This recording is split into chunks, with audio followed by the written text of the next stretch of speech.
વિરામ પછી આપનું સ્વાગત છે। દિલ્હી બોમ્બ વિસ્ફોટ કેસમાં એક મોટી કાર્યવાહી થઈ રહી છે। અલ ફલાહની ઓખલા સ્થિત ઓફિસમાં ઈડીએ રેડ પાડી હોવાના સમાચાર છે।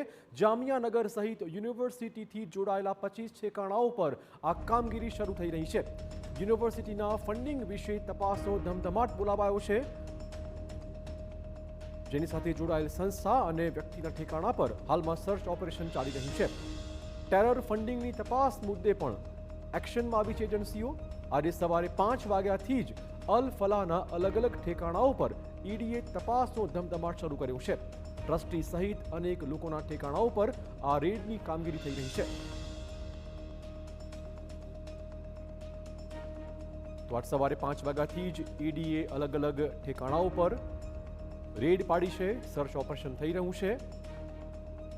અલ ફલાહની ઓખલા સ્થિત ઓફિસમાં ઈડીએ રેડ પાડી છે।